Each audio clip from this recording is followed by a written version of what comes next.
Hello, you're very welcome along to week 2 of the Matchbook NFL podcast. I am your host, Daniel Hussey, joined by Sam Farley, Judah Fortgang, and Drew Dinsick. Guys, cracking week 1 in terms of drama. A lot of stuff went on. We ended up going 1-2 on our best bets.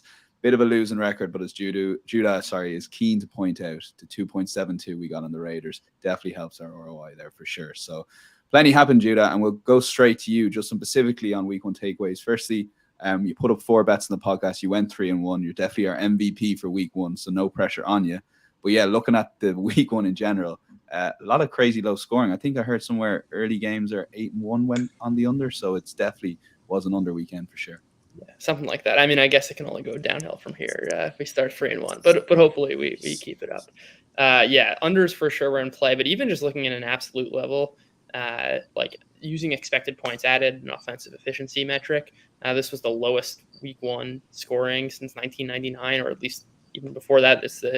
Since we have data, essentially, by my numbers, even comparing last year, like 12 of the 16 lowest scores were this year.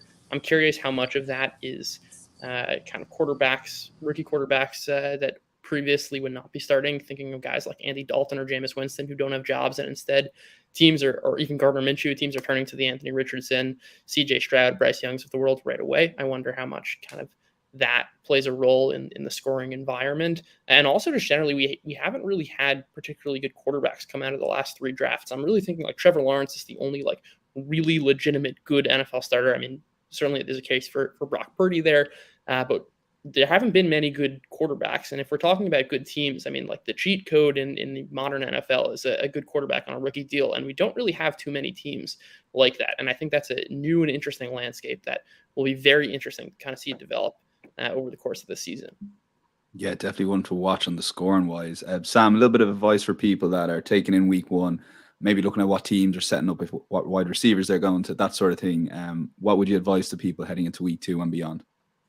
Yeah, so one of the things I've been sort of really just soaking up on Monday and Tuesdays is kind of going through all the data I can find, seeing who's on the field, when they're on the field, when they're running their routes, and just trying to see if there's any patterns I can kind of find before it starts to become almost common knowledge and it's seen everywhere and reflected, whether that's in betting or in fantasy football, if who's being picked up and stuff. So it's all about just trying to find a little edge, maybe a bit before anyone else or before the majority. Whether it works or not, we'll find out. But yeah, that's the plan. Time will tell on that front, Sam. And look, Drew, over to you. The elite AFC teams, thinking of the Chiefs, thinking of plenty of the AFC teams, the likes of the Chargers as well, obviously going 0-1 in week 1. So it's an interesting conference already, isn't it? Like, yeah, the big expectation coming into the season was that the AFC was very strong and the NFC was a bunch of chumps. And the 2 best teams out of week 1 were definitely Dallas and San Francisco, I think. I mean, you can make a case for a handful of other teams. The Eagles steal a win, against the mighty Bill Belichick. But the fact that basically every sort of top line C team took a loss is interesting to me. Obviously, it's a long season. I think everybody in the AFC knows it's going to be a dogfight. I think everybody's pointing to being at their best in the months of November, December, as opposed to really kind of leaving it all out on the field in early September. But that said, I think it does open up the door for a little bit of speculation about a team like the Jacksonville Jaguars, who, by my accounts, have now won their toughest divisional road game. At least, if they can manifest any type of magic this week against the Chiefs, if they do have a situational advantage against the Bills, all of a sudden we could be talking about a stealing of the 1 seed and setting themselves up for round 2 of the playoffs, which would be huge. The fact that all of the 8 teams, namely really the Chiefs, the Bills, the Bengals, they lost, but it wasn't just that they lost. Like, some of the issues swirling around those teams seem to be ski. The fact that there's really no pass catchers outside of Travis Kelce for the Chiefs, I don't really know how you fix that. The bet was Sky Moore and Kadarius Toney, and those guys can't catch the ball. So that's not an overnight fixable problem, even with the great Andy Reid and the amazing Patrick Mahomes. Joe Burrow's calf injury looks to have somehow impacted his mechanics. I don't really know what was going on. I don't believe it was just the weather, the rain, and the pressure that was influencing him. How long does it take him to get his feet under him, and does he do it in time to kind of help rescue their season is a huge question mark. I think the Bills and Josh Allen's, propensity for just absolutely boneheaded turnovers. This is now a carryover from the end of last season to the degree that you don't necessarily know if this is a blip that he learns from this week 1 loss and now the rest of the season he's a different player, or this is just who he is. I would lean towards the latter, given what we've seen now.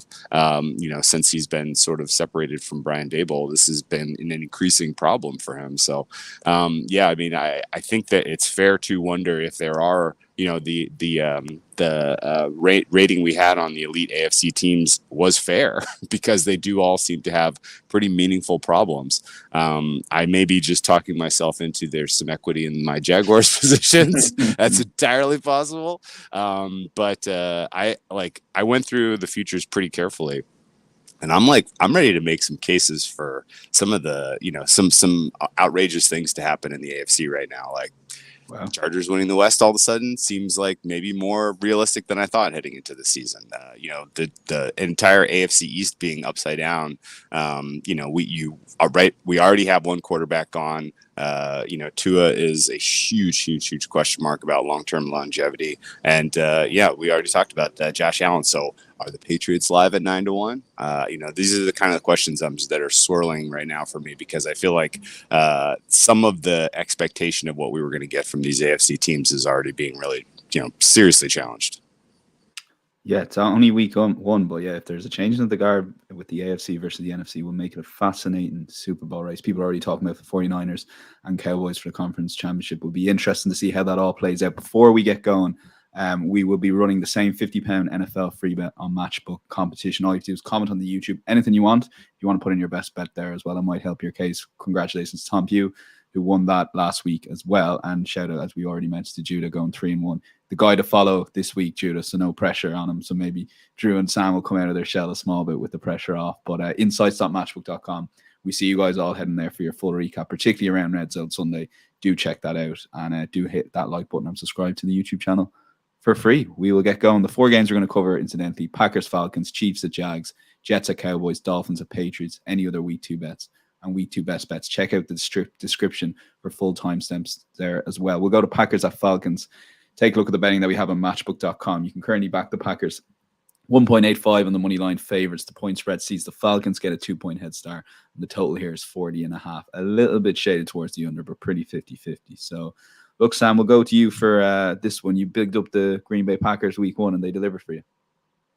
They did. And I'm going to do it again. But in part, how much of that was the Bears being diabolical? I'm probably inclined to say most of it. I was really impressed by Jordan Love. 3 TDs, obviously, highest passer rating of the week. But again, Desmond Ridder had the second highest. So what are we really going to learn from that?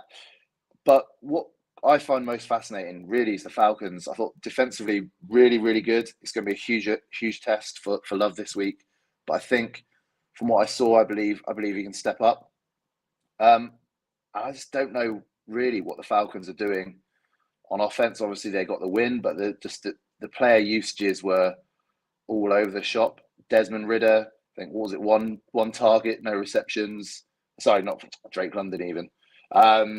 And yeah, Kyle Pitts, again, sort of a hangover from early last season before he got injured, barely being used. The sort of split between Algier and Bijan, I think it's what a lot of people expected. And if you listen to kind of the coaches speak throughout preseason, you kind of got the fact it was heading that way. But for anybody that drafted Bijan super high and redraft, they're in trouble. But for me, I just look at that Packers team. Quarterback play, I think, was better than most people would have expected. The receiving core was obviously missing Watson. Should be back this week, it sounds like, from what I read. And then defensively, I thought they were far better than I expected, to be honest with you. So all in all, I felt quite positive there. So I'm taking the Packers -1.5. I think that's probably the play for that game personally. Okay, the current Packers minus 1.5, 1.95 on the Matchbook betting exchange. So we'll lock that in as a bet. Judah, you've no strong opinions on this, but it is a fascinating handicap. They always are when they're in the 1 to 3 range, I guess, aren't they? Yeah, for sure. I kind of see these teams as very similar, right? Teams that play at an extremely slow pace, that rely on their run games, don't particularly, I mean, maybe the Packers will lean into Jordan Love a little more and change the sort of dynamic. But as of now, I don't think the Packers are looking to kind of just let Jordan Love rip it on early downs. I see it as like very slow run oriented teams. In that way, I'm not exactly comfortable betting yet because I don't really have enough information on how good Jordan Love is. I think a lot of his success last week was coming off some of these huge explosive plays. I don't think you're going to get 2 45-yard Aaron Jones receptions every week. I want to see like more of the consistent play, which I think is skewing a lot of Love's stats. That said, like I see this game going in a whole bunch of different directions, and it's very game script dependent. It's like who's going up early, and like that's the team that can lean on their run game and win. It's a live spot for me, not something I'm interested pregame just because like I feel like it's the first to 10 points wins, or like the first to like a 10-point lead, I should say, wins, not the first 10 points. First 10 points, that would be something. Yeah, that would be something. These offenses are not that bad. This is not the Arizona Cardinals. Yeah. Cool. So it's an interesting play, but maybe Judah will be keeping an eye on the live betting there. You can do that, of course, on Matchbook Betting Exchange. Drew, over to you. You are leaning towards the Falcons and the over here. Yeah, well, it's mostly just because I can't really make sense of the other matchup. Judah's overall 1st to 10 might actually be right. Like this could be quite an ugly game. Market seems to think this is an under. We're seeing this take some, enough of a push down. Crossing 41 is no. That's a non that 41 might be the all-time key of totals this season. It's entirely possible. But the matchup that excites me in this one is the idea of a heavy, just a physical run-heavy approach against the Joe Woods defense. There has been a lot made about Joe Woods isn't going to do it the same way this year as he's done in years past. Well, he doesn't really have the bodies, and he hasn't really shown the scheme that that they're going to be able to match up well against the rushing attack for the Falcons. And so I think the Falcons kind of getting what they want in this game is a reasonable expectation. The idea that Desmond Ridder is not a NFL quality caliber quarterback, I kind of don't think it matters. I don't mind Drake London being a decoy in this contest. Get Jair Alexander, to run him down the field, 20 times, fine. Like I don't really think that matters. I think the matchups you really want to take on that interior of the Packers D line. You really want to create space for Bijan Robinson and Algier to make moves and to do some devastation on the second level. The Packers, if you don't already know, like to play a lot of light boxes. They like to play a lot of, extra DB personnel, and some of those personnel that they have, the CB2 safeties, they're not great tacklers. And so I think Falcons getting theirs in this game is a reasonable expectation. I have no clue what to take away from the Packers offense against the Bears, because the Bears were a JV defense there. I have no clue really how to properly rate Jordan Love's performance, because there were some absolutely fluky plays, and so much of his statistical output was yards after the catch and just bad tackling by the Bears after Love completed passes. And you want to give him credit for that. You want to give LaFleur credit for scheme. Okay, that's fine. But this is a much more talented defense that Atlanta has.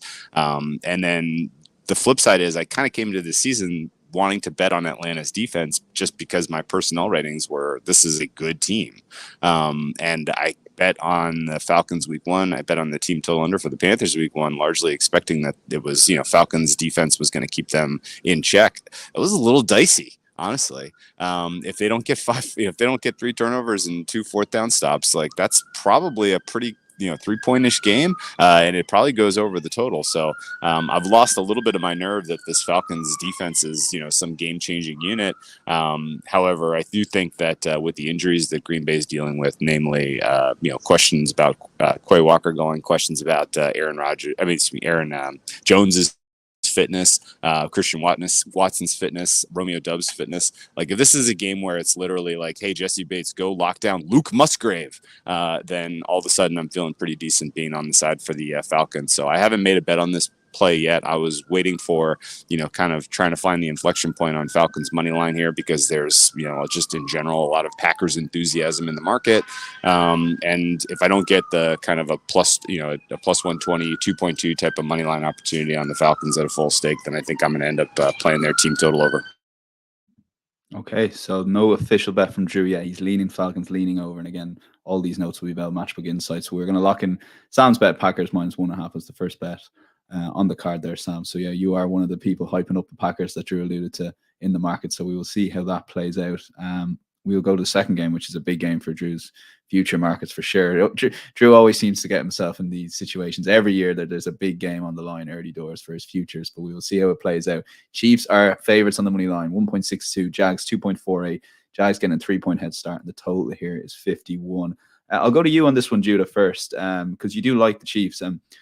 Talk to me a little bit about Thursday Night Football and your assessment of that, because that was as shocks go, like Chiefs at home, week 1, Super Bowl, reigning Super Bowl champions, and they weren't great overall, I would say. I think the narrative of that game is very different if like one of 3 things happen, which is that like Andy Reid goes for one of the 4th and 2s in which he kicks a field goal, or like even if Kadarius Toney's drop just landed on the turf and not in the Detroit defenders' arms. I think the narrative of this game is very different. I think the Chiefs win, and it's like, oh, Mahomes persevered and battled and all these things.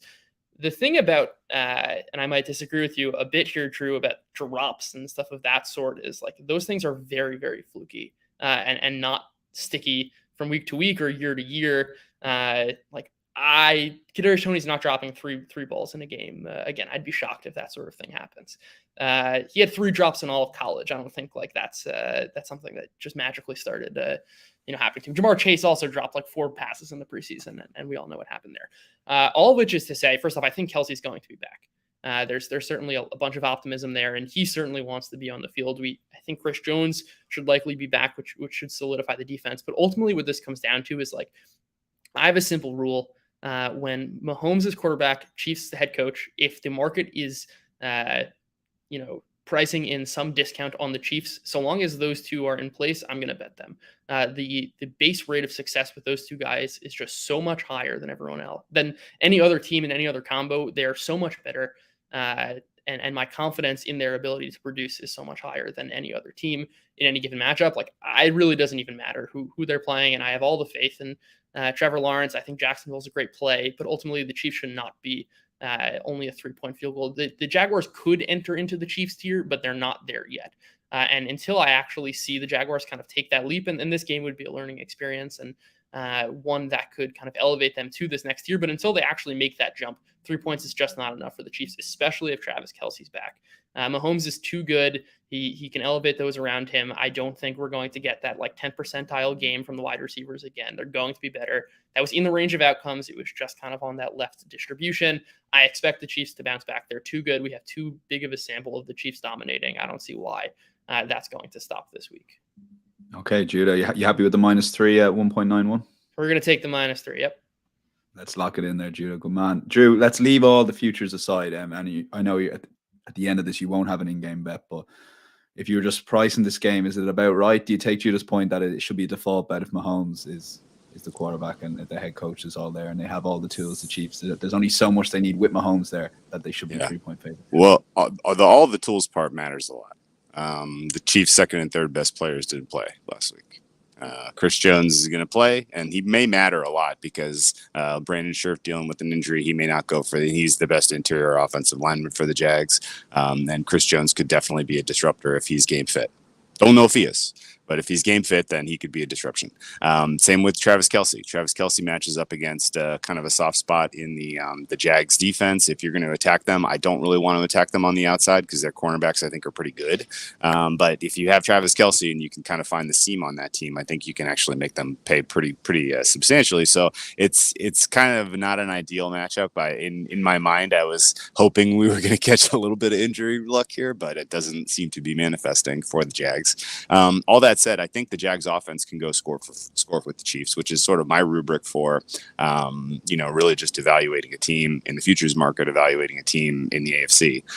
If you're not going to be able to put up 30 points, then I'm not interested in backing you in any way, shape, or form, because at some point you're going to have to score 30 to get by, some of these elite offenses, namely this elite offense.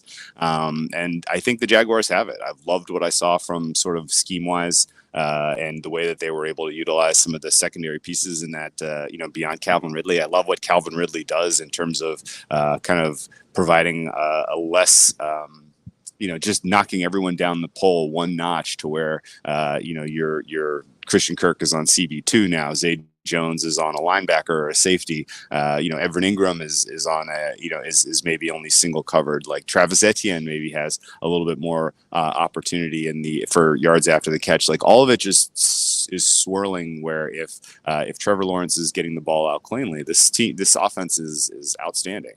And they may need a little bit of luck to go their way to get a win against an elite team like the Chiefs. I'm entirely eyes wide open on that.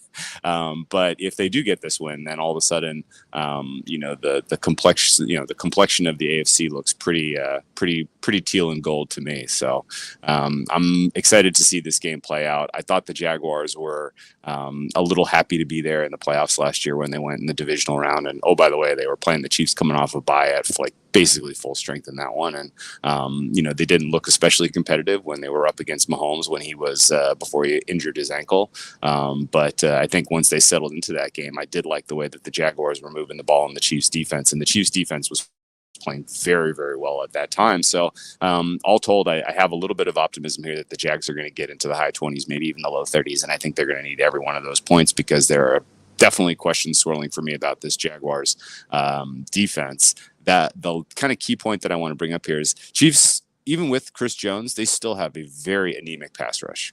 And so from a live betting opportunity standpoint, like if the Chiefs are getting out to a decent lead here, if they look clean and Travis Kelce looks healthy and is winning his matchups early in this game, and the market drifts past at 2 or past 7, for instance, on the Chiefs, I don't mind taking the Jaguars in comeback mode here, just because I'm not really scared about teams in comeback mode against the Chiefs this year until they figure out their pass rush. So that's kind of the key. Little bit of hope I'm clinging to here, but a Jaguars win would be pretty big for me on Sunday. Okay, yeah, we're all cheering on the Jags for Drew, leaving our bets aside. To be honest, I think it's the game of the weekend, and you can even feel the AFC big ramifications if there is indeed a Jags win. Over to you, Sam, and listen, something Drew touched on a little bit in terms of what the Jags score. Maybe we haven't really talked too much in terms of the actual total. The total currently is 51, and you'd be taking the over on that. Yeah, it's the highest total of the week. And I mean, I think I said this last week. I don't like betting on the highest total, but I'm going to do it again because but it worked. It worked last week. Both So the guys mentioned, Dolphins Chargers. Yeah.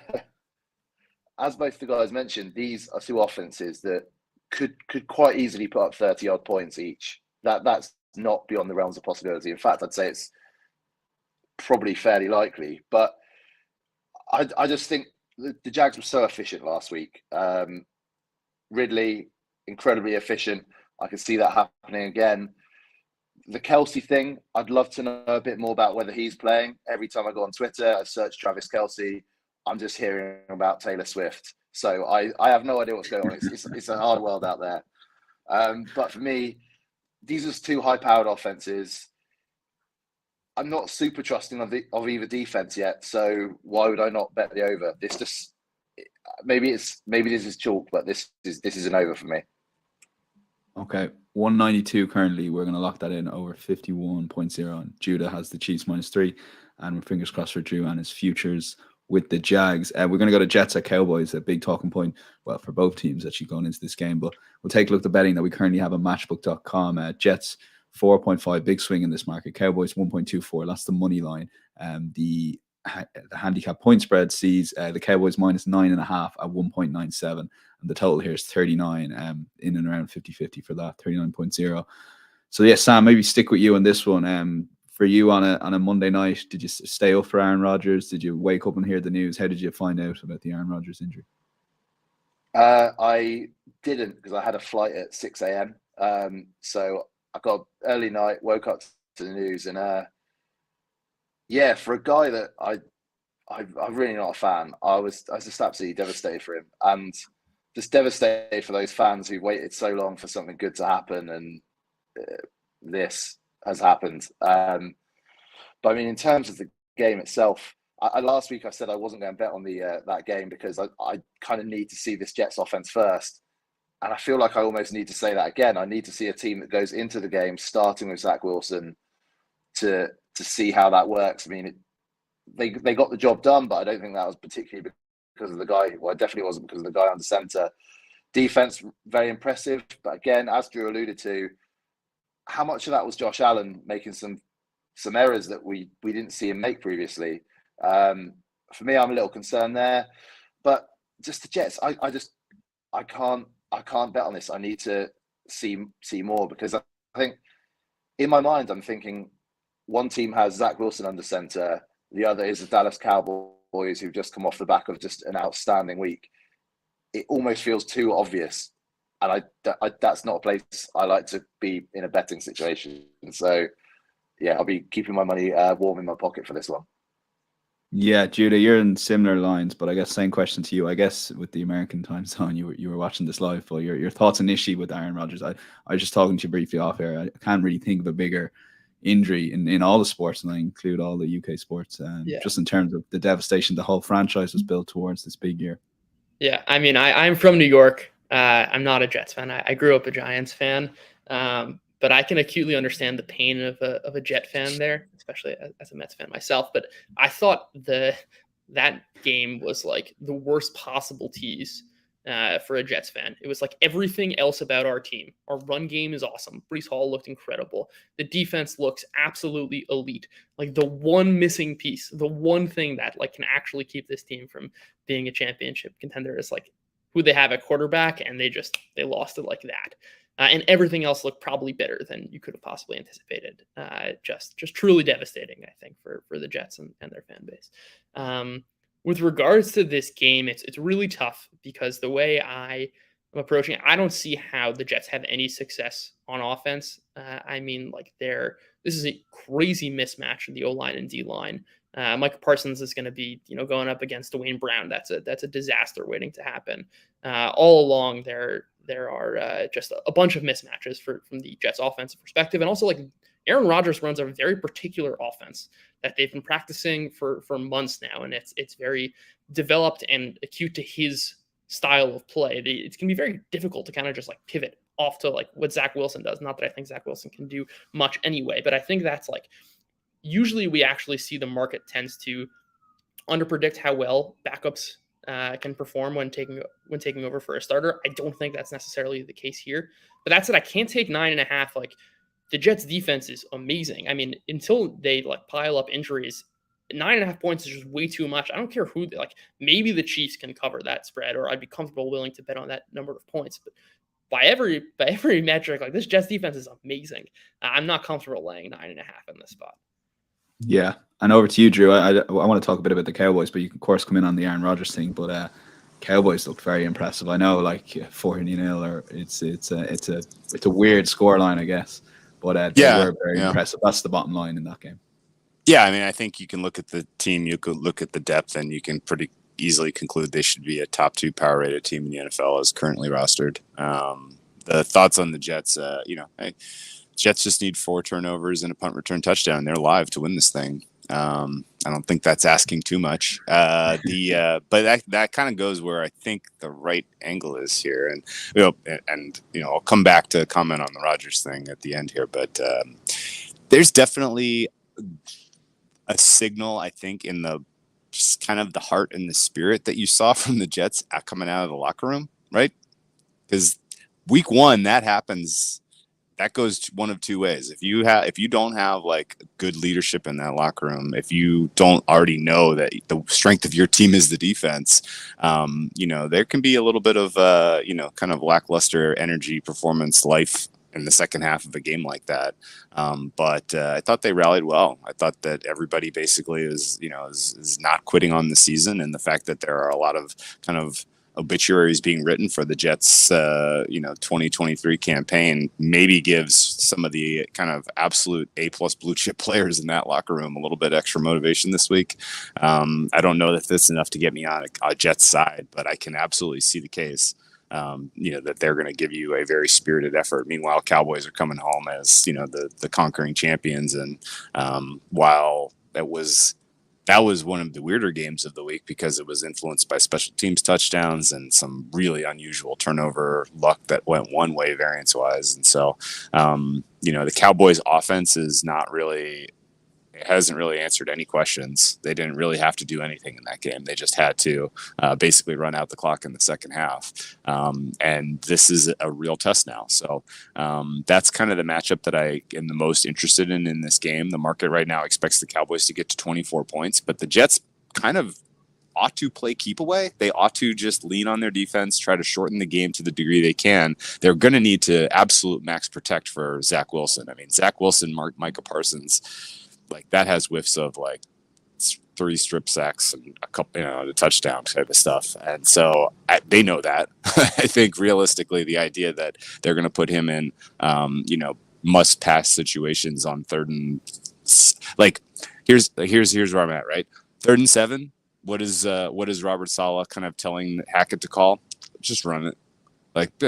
Run it. We'll punt. We'll put our defense back on the field. I kind of expect that they're going to take the chances when they manifest. It's going to be on the early downs when they do so. They're going to max protect when they do so. But I think they're going to pick their spots pretty carefully here and try to win a really ugly game. The defense is good enough and capable enough, I think, to do that.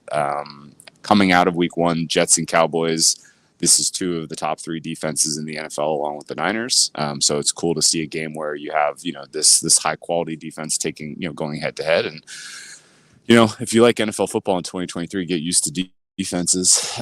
And so, kind of tune in for that, I guess. I think Cowboys team total under would be my angle of attack here, just because, again, I think the Jets can shorten the game. I do like their running attack. I do like, kind of if it's 3rd and short, 3rd and manageable, the idea of getting a quick pass into the hands of Garrett Wilson, that's exciting. Like, he's absolutely a wide receiver, top 5 in the NFL, which is pretty awesome for kind of building in the future there. So he's an absolute joy to watch. I think, Jets can hang in this one. 10 points is a little bit too many. But I think the better angle attack is just counting on the Jets defense showing up and proving that their season's not over. So Cowboys team total under, if you can find a 24, I would lay -115 at 24.5 if you could find it. My median projection for the Cowboys is they get to 23 points, but I have a pretty long tail under here, just because I could see a game state where this is, again, a pretty ugly game heading into the late stages, and Cowboys could be pretty ineffective in the red zone when the field gets short. Dak against an elite defense, not really like not loving that potentially for Cowboys finding huge success in the red zone. Final comments on the Aaron Rodgers. I agree with the guys above. Never really been a fan. Did not want this to end this way. Like, this was absolutely a disastrous way for his season to end, maybe his career. And I think it's just a lesson for all of us. This is why you don't get involved with witches. Well said, Drew. Well said. No official bets there, to be honest. It's kind of got me pumped for this game, even though it is, like you said, Drew, it's going to be the defense is on top.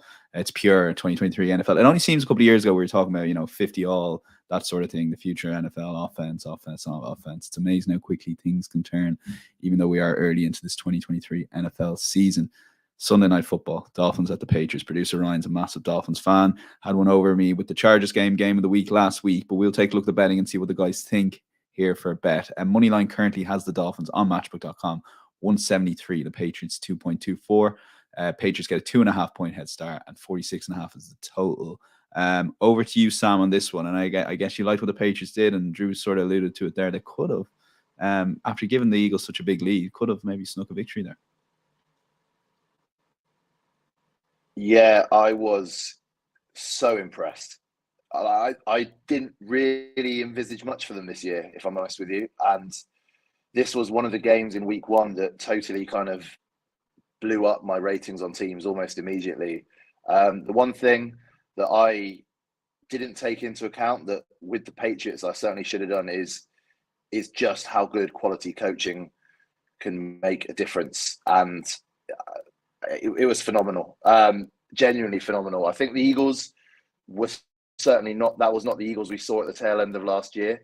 But even with that, I was staggered. And I think as Drew alluded to it earlier, I think we could definitely see them a lot higher up in the division than the odds would suggest. That's for sure. But for me, I'm taking the Patriots and the points, 2.5 points in this one.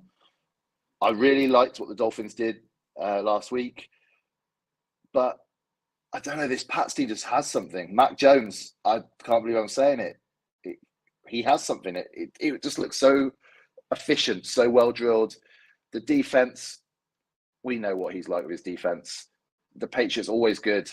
And yeah, one of the things I found really interesting was just how much they used tight ends last week. Gesicki and Henry had 9 targets, 8 receptions versus the Eagles. They did a real number on them. And the Dolphins looked a bit weak in that area against the Chargers, I thought.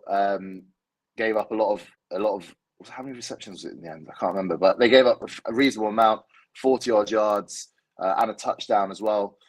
And I know there's obviously a lot of people to cover on that Chargers team, so potentially that's something that the Patriots don't have. But for me, I'm expecting another big day from Hunter Henry and this Patriots defense that I can't even put it into words. I was genuinely staggered. And also, as somebody who, when you live in the UK, it seems like every other person supports the New England Patriots because they have England in the name. I normally love to see them lose, but I'll be honest, I'm rooting for them now. Yeah, well, look, since the Tom Brady days, Bill Belichick's slowly building a team there. Drew, over to you. And again, I guess you're going to echo a lot of what Sam was saying there, but you're also looking at the outrights as well for this too. So take it away. Yeah, I think it's fine to continue to wait on this. I mean, there's a lot of Dolphins pumping the tires going on out there after how impressive that offense looked against Brandon Staley and company. I rate Brandon Staley relatively lowly, and my rating went down after the way that they defended the Dolphins.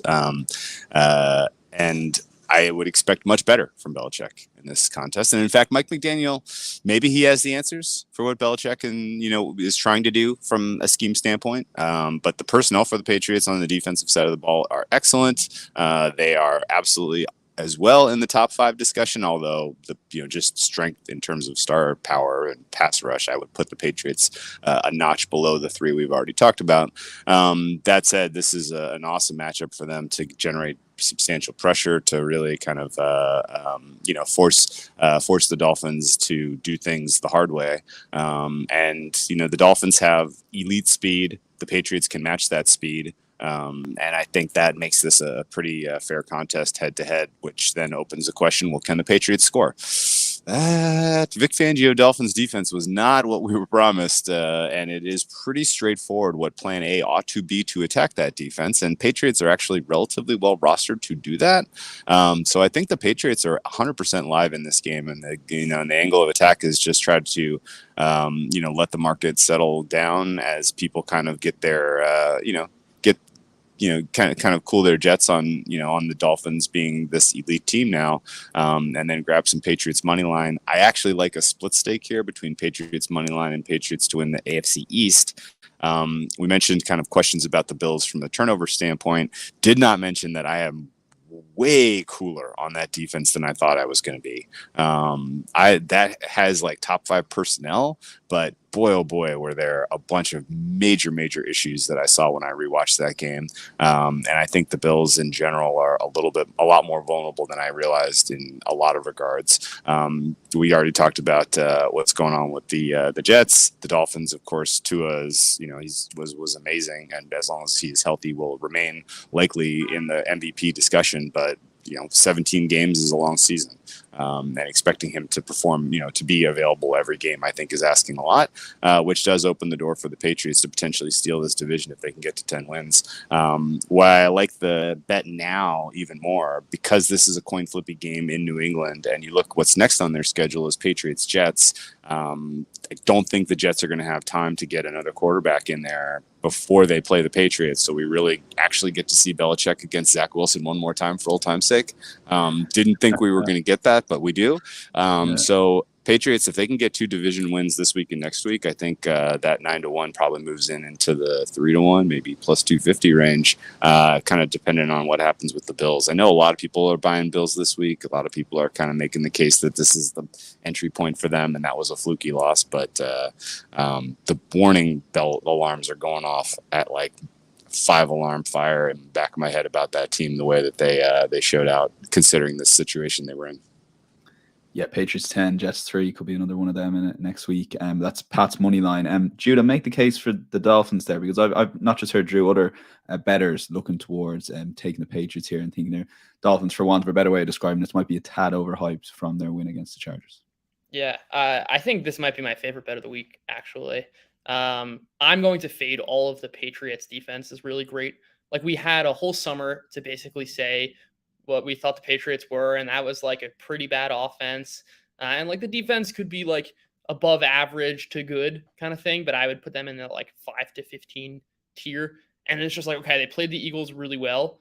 Let's just throw it all out. I would say that's like that this was predictable in the matchup, which is that the strength of the Patriots defense is their pass rush. Jalen Hurts holds on to the ball longer than kind of any other quarterback. Like, it was a matchup between the Patriots defensive line and the Eagles offensive line. I thought the Eagles offensive line would win, but if the Patriots are going to win, like that was the matchup in which the Patriots defense would succeed. All of that I want to throw out the window, because Tua Tagovailoa gets rid of the ball in 2.5 seconds. I don't care how good your pass rush is. It doesn't even matter if Teron Armstead's out. If you're getting the ball out 13 yards downfield in 2.5 seconds, that was his average time to throw and his depth of target, the pass rush is irrelevant. The Patriots also play a ton of man coverage. Granted, that could change. I don't really know how Belichick is planning on scheming it. Last week, they played the highest rate of man coverage in the NFL. They did this last season. They do not have the personnel to match up in man with Tyreek Hill and Jalen Waddle. Christian Gonzalez was the worst cornerback by my metrics last week, believe it or not. If you've got him going man-to-man on Tyreek Hill for even 5 to 7 snaps, that could be the game right there. I also would just say, at what point are we going to just be confident that Tua Tagovailoa and a Mike McDaniel offense with these healthy guys is as elite as any offense? Like, they've been unbelievable every time they've played together. We're kind of throwing in the Belichick's defenses are good. Last year, they were really propped up by an extremely weak slate of opposing quarterbacks. I don't think this defense, the pass rush is terrific, but I don't think that matters at all in this matchup. I don't think the secondary talent is that great. I think this is the worst possible matchup for the Patriots defense. I don't trust this offense. They put up some volume numbers, but Mac Jones dropped back to pass 60 times and he threw for 350 yards. I trust that Vic Fangio will be able to kind of scheme up a better defense than they had. I think the Chargers offense is going to be great. And if anything, that game has more to do with the Chargers than it does the Dolphins. Also, there is some learning curve. We've seen this in the past with the Fangio defenses. They do get better as the season rolls along. Whether that happens in week 2 or week 6, I'm not exactly sure. I just don't think this sets up well at all for the Patriots. It's a perfect matchup for the Dolphins, and we're getting the added bonus of people really, really buying into the Patriots after 1 week, which I think was just a function of the matchup and not really any change in the fundamentals. Okay, one YouTube commenter agrees with you, Judah. Drew, I might just put that back to you very quickly on the pass rush against this Dolphins and Tua. Would it have as much effect? And is Judah onto something there, perhaps, with siding with the Dolphins here? I think a bit. I would only add that it's going to be a more hostile environment. Great getting the ball out of your hand that quickly is absolutely a factor. The Patriots can generate more interior pressure, though, which I think is kind of the key, because if you're expecting all of your pressure to come from the edge, which is the way that the Chargers are schemed and rostered, really, then getting the ball out is kind of the perfect neutralizing factor. But if you have kind of monsters coming up the middle, which is the way the Patriots, I think, are going to approach this, then maybe it looks a little bit different. So the interior pass rush for me is the key here, much more so than the overall. Okay, yeah, fascinating. When Judah on the Dolphins, is there? I know you mentioned alternative handicaps. Is there anyone specific? If you had to have one bet on the Dolphins this week, what would it be? Yeah, I'm seeing only the 3.5 as the best we can get. But I would love a 5.5. I'd love up to even 9.5. I can see this game getting really out of hand. We'll go Okay, officially 5.5. with 3.5. I personally Okay. will certainly be placing 9.5s, especially combined with Wow. some Tua Tagovailoa overs. Yeah, look, 9.5 will be in and around the 3.6 sort of shot. For Yeah. an example, 5.5 in and around 2.5. So yeah, interesting stuff from Judah there. We'll all lock in the guys' bets there. Insights.matchbook.com. I guess full recap of that. Go ahead, Drew. One teeny little question then. No concern about Tua in primetime. Best primetime game you've ever seen Tua play? Chart, yeah. Go on, Judah. Yeah, that's a fair point. I mean, how much of that was like the Chargers scheming up it's a small sample. If anything, all of these things that could be baked into the Patriots side, I'd want to fade. I think this is a unique circumstance, as every game is. Maybe a tiny bit, but not enough to track me away from the fundamental thesis here. I'm super happy we're not agreeing on that. That's going to make for good content next week, because again, like I'm seeing more upside in like a 9-1 price to win the AFC, because I'm kind of trusting the market is right that this is coin flip ish, and I think they're going to win next week against Zach Wilson. So it's if you're telling me I can bet a 9-1, win, hit a coin flip and get a win, all of a sudden, they're in the driver's seat. What the market does around a Belichick team that's winning games. Like it's people can't help themselves. So I think that's kind of I like that Judah's going for the high equity pull on alt. I like the high equity pull on Patriots to win the East. Yeah, this worries me because he did this for the Niners last week when we went for the Steelers, Drew, and he got us then. So I'm not only worried. that, as soon as the Niners started getting up maybe in double digits, I went, if you want me to go full on just CYA mode, I mean, Kenny Pickett was obviously concussed in the third play of the game, and so Matt Canada aside, a concussed Kenny Pickett against that Niners defense is going to look like that every time. Yeah, but look, as we said at the top, that NFC, the Niners in particular and Cowboys looking very strong. It's just fascinating futures markets. I know we're covering the games here, and there's a ton of any other bets to get to, so we will get to them there. But last thing I want to say, the Dolphins Chargers for me and Sam was prime time. So just in the UK, think of us UK and Irish viewers when you guys mention prime time for sure. Sunday Night Football is beyond us most of the time, as well as Monday Night Football. Sam, over to you for the any other bet section. You've got one in particular here, which I know one of the other guys likes as a best bet as well. But take it away on your couple of selections. Yeah, I'm going to put this really simply. Chargers -3. They're playing the Titans in Tennessee. Firepower. That's the one word I put down on my notes. Both their defense wasn't particularly good, was it, at the last weekend? But I mean, the Titans looked horrible in every facet of play, basically. And although I'm starting to think maybe my preseason hype for the Chargers was maybe a bit overplayed, I certainly think they're a far, far better team, particularly on offense, than the Tennessee Titans. And yeah, -3 is the line. I'm probably happy to go up to, well, quite a bit higher, to be honest with you. I could see this being a huge, huge win for the Chargers. And my other kind of bets for this one, I'm not going to play it now, but I'm just going to keep an eye on the Commanders at Broncos game, see what's going on with the injury reports in terms of receivers for Denver, because I didn't think they looked particularly good. And if, Russell doesn't have Jerry Jeudy and he's literally thrown to nobody, do I want to put money on them? No. And I think the Commanders are probably better than they looked last week. So that's one that I'm either going to look at kind of in the hours before the game, or potentially even wait till it started and get in play. Okay, yeah, we might hand over to Judah because I know they're covered in your any other bets. So take it away, and you've 3 in total here, Judah. So, but just briefer, you can actually start with the Commanders here. So there was an interesting moves on Matchbook Betting Exchange post. I know it doesn't take much to move the exchange, just based on the liquidity we have in our outrights, but bit of a move from 200 all the way down to 180, and then they started filling out again to 170, 180, came back again. So people were having a look at your Commanders shout, Judah, for the Super Bowl. Yeah, I guess so. I mean, we talked about this last week that this was coming. I'm as Yeah. low as could be on the Broncos. I think this might be one of the worst offenses in the NFL. I mean, is Russell Wilson going to score 20 points for the Broncos? I'm not exactly sure. I think the Commanders' defense is pretty good, maybe like a top 10 unit. And I think with Sam Howell, we're just going to get an adventure, which is like you'll have like 7 high variance plays, which is like 2 or 3 of those are going to be sacks and 4 of those are going to be somewhere of like 25 to 50-yard completions.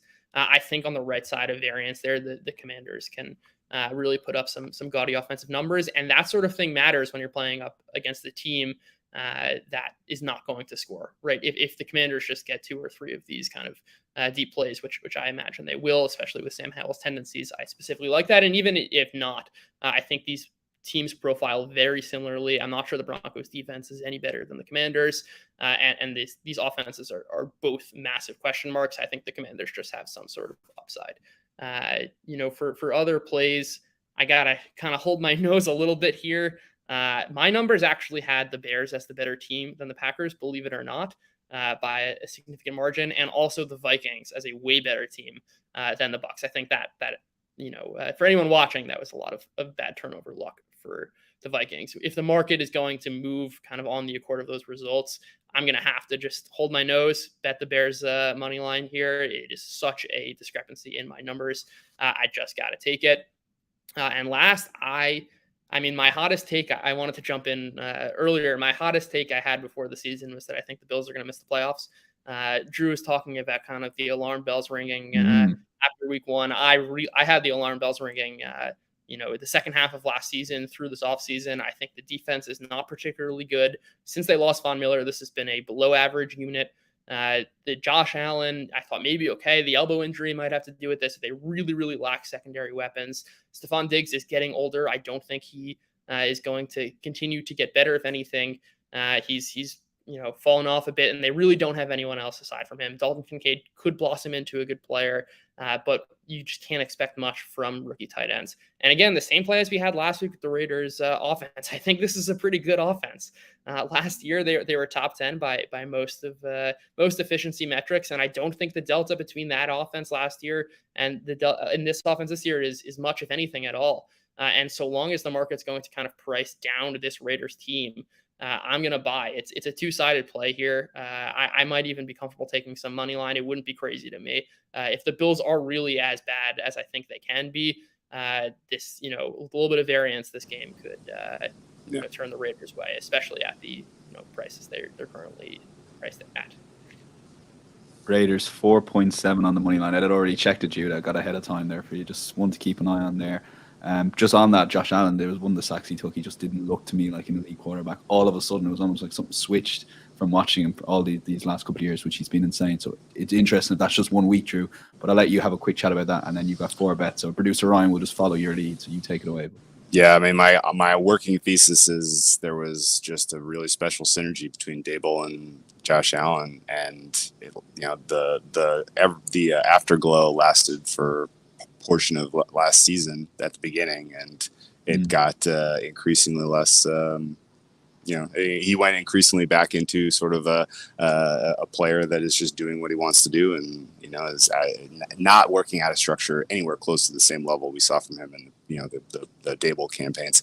All that said, I like those looks from Judah. Those are fun ones. I like in particular that Bears Bucks game. I took the over there a lot of the same reasons. I think the Bears offense can absolutely get a score and answer situation going on with the Bucks. I think the Bears defense could force some turnovers. I mean, the Bucks, they were playing with fire in a lot of regards last week, and I agree that in general that total was a little deceiving as well between the Bucks and the Vikings. So Vikings realistically should have scored into the 30s. I think the Bears can get into the 20s here, and I think the Bucks can answer because this Bears defense does have a JV whiff to it. But angle I chose to attack was 41, but taking on the Bears on the money line, I think, was a fair call. And I think you're going to see market move down to 2.5 if you still have a Bears +3, and that's the way you want to approach it. I think those aren't going to last especially long. So the two sides in my any other bets, I took a swing on the Carolina Panthers at +3. This is largely just I expect a little bit more out of them in terms of energy and vision at home in the primetime spot. And the Saints, like the concepts that they were running against the Titans it was such an egregious set of decision making that I was just kind of angry at the coaches for their vision in that one. And now this is a much more complete defense for the Panthers. So excited to see how this this plays out. But I think that's going to be a pretty even contest, even though the Panthers obviously have a lot of questions to ask on offense, and hopeful that DJ Chark can go. I laid it with the Bengals, expecting that really this is just a play against the injuries of the Ravens. Ravens dealing with cluster injuries now on the offensive line and in the secondary. Not great for matching up against the Bengals, and I think while I am still cautiously watching every single Joe Burrow drop back to see if what's going on with his mechanics, this is still, I think, a decent opportunity for them to get right against a team that is already dealing with a pretty aggressive injury bug. Those are my three any other bets. Okay, there's one more Colts, -2.5. Oh, I forgot I played the Colts. Yeah, I played the Colts too. I think the Colts are for real. Yeah, Colts -2.5. Thank you for reminding me.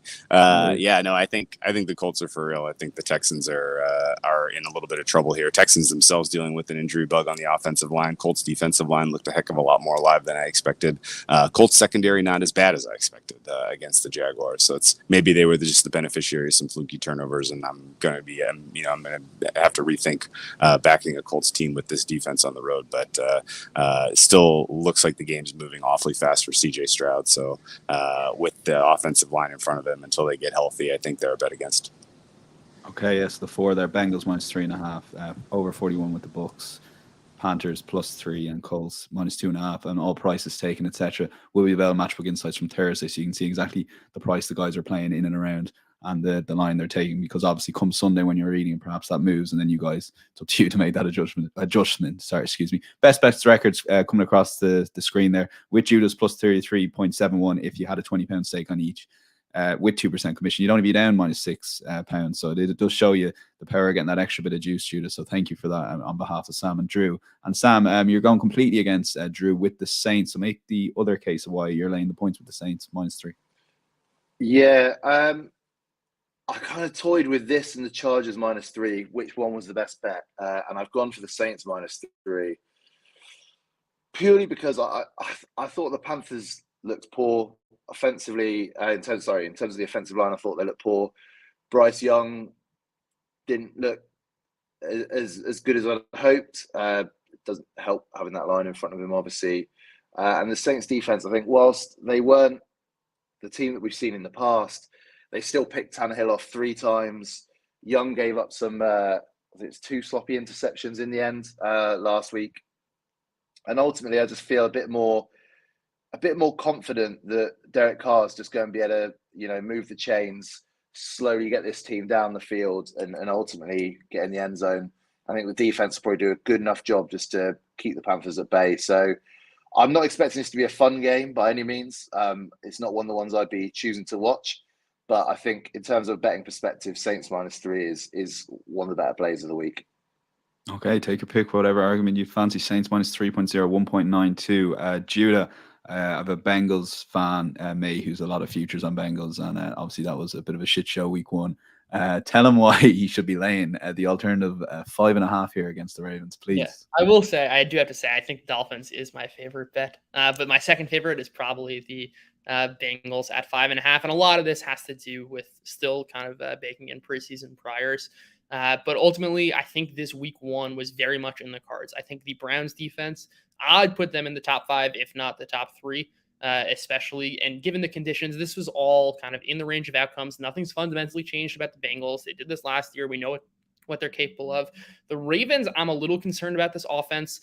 They don't have receivers who are getting open. The offense did not look particularly good. They're obviously down on the O-line now. I don't think this is kind of the 2019 Ravens, which is still being priced in. They haven't been a particularly good offense now for the last 2-3 years.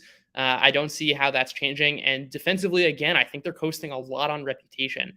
They don't have any edge guys who last year they had their best edge rusher, Odafo Owe, was 130th out of 200 guys in pressure rate.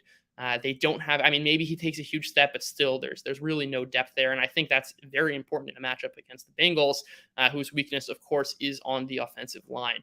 I think Roquan Smith's a terrific linebacker. He's going to stop the run, but if anything, that tilts the Bengals towards the pass more, which I think is the worst thing for this defense. I don't think Marlon Humphrey's going to play. All three of their corners grade out negatively for me. It's a huge mismatch against Jamar Chase and T. Higgins. But all of this comes down to, we've seen this before. The Bengals are a great offense. They've had bad weeks. We shouldn't overreact to that. And I don't think the Ravens defense is as good as they've been over the last 20 years, frankly, which I think is baked into this price far too much. The talent is not there this year. I can see the Bengals really blowing the Ravens out of the building in this one.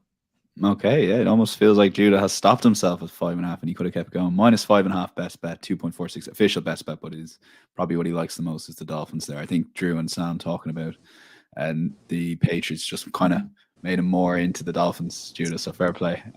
Drew, best bet. Just very quick word on Chargers. Not ranting here as a Chargers fan, but that play before halftime was as chargering as we're going to get this year. I hope that's it. Oh no, there's more charging to come. Don't kid yourself. That there's we're that was no way is that near the top of the Chargers highlights for 2023. But no, Judah's confidence in the Bengals actually has me kind of considering more strongly.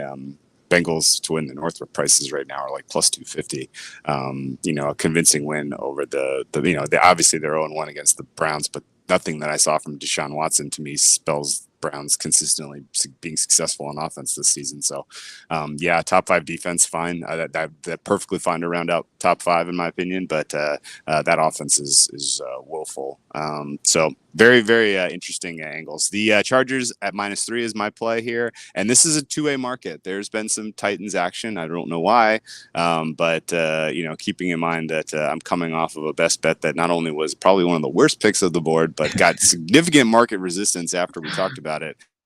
I am eyes wide open to the fact that there is somebody sharp out there who really likes the Titans this week. I don't understand it largely because I think my takeaways of Kellen Moore's offensive scheming last week was actually better than I expected. I thought he kind of put together the ideal game plan to attack a Vic Fangio defense, which means that he does have a pulse in terms of kind of being able to kind of uniquely craft what he wants to do week to week. And if he takes any kind of film study of this Titans defense, I think he knows exactly what he needs to do to get the Chargers to 30 points here. You need to throw the ball deep. You need to be aggressive. I think you're going to see a much more, just in general pass first plan here. And the fact that, Eckler's dealing with injuries, I think, it gives him even more incentive to rely on Justin Herbert's arm. I thought the Chargers offensive line was really solid in general. And I think they match up well to take away the true strength of the Titans, which is their defensive front. So Chargers offense here, I think, is going to score. The entire question is, can the Chargers stifle the incredible Ryan Tannehill? Tannehill last week was a gigantic woof. It was one of the rougher quarterback performances. It's kind of going under the radar because he didn't have he wasn't just given $300 million and then turned the ball over 3 times, and he didn't he didn't do what Josh Allen did in giving away a game on primetime. But Tannehill really was missing some very, very straightforward stuff, and really his weapons that he has to work with are all minuses, and the offensive line that he's operating behind is really quite bad. And so I think you have a defense for the Chargers that has a lot of wily vets that just got absolutely embarrassed and has been hearing all week about how bad they are. So you want a little extra motivational push for the Chargers defense to show up in this game. I think you got it. This has kind of whiffs of Chargers 30-3 kind of written all over it, in my opinion. And I was going to double down on Chargers and over here, but ultimately didn't play the over because I could see the Titans coming up with a pretty low number. I know that their rush offense has historically matched up fairly well against the Chargers' weak rush defense, but for whatever it's worth, the Chargers do feel like they have solved some of the woeful brush defensive problems. It's just a matter of, who they're up against in terms of wide receivers in a given week. And the Titans don't have speed the way that the Dolphins do, even in the same universe. And so I think that actually helps the Chargers defense here. So all told, Chargers -3, Chargers alts, whatever approach you think is the right angle, I would go for that, or double dip even. So it's going to be a big Chargers week for me, and hopefully Brandon Staley doesn't mess it up. Yeah, hopefully he doesn't. I mean, God, I don't know what it is with that guy, but he's rough. And I mean, this is a coaching mismatch at the head coach level. Yeah. Yes. I just don't think that there's anywhere close to enough talent on the Titans side of the ball to match up here. So we'll see. I was amazed they didn't make the head coach change. I know they made changes in the coaching staff, but yeah, look, we'll see how that goes. I played Chargers futures before the Chiefs lost, and Thursday Night Football went back in on the basis of that Chiefs loss, and now considering going back in again after we're losing to the Dolphins. So who knows? We're going to be tied up in Chargers futures, as we are every single year. But yes, great show, guys. Really enjoyed that. Looking back at week 1 and then some strong bets in week 2. A lot thrown at you there. Matchbook Insights, place to find all the bets put up here and on the YouTube channel. If you are listening on the podcast, do head over there, subscribe for free, and hit that like button and comment. We make massive difference. And that £50 free bet is there for a chance to win, and the winner will be announced on Monday. Until then, my thanks to Sam, Judah, and Drew. We'll be back on Wednesday. Plenty of stuff happening in Matchbook with football podcasts out now. Horse racing, Champions League kicks off on Monday. It's a busy time. Enjoy the sport. Enjoy the weekend sport. Please gamble responsibly, and we'll chat to you on Wednesday. Bye-bye.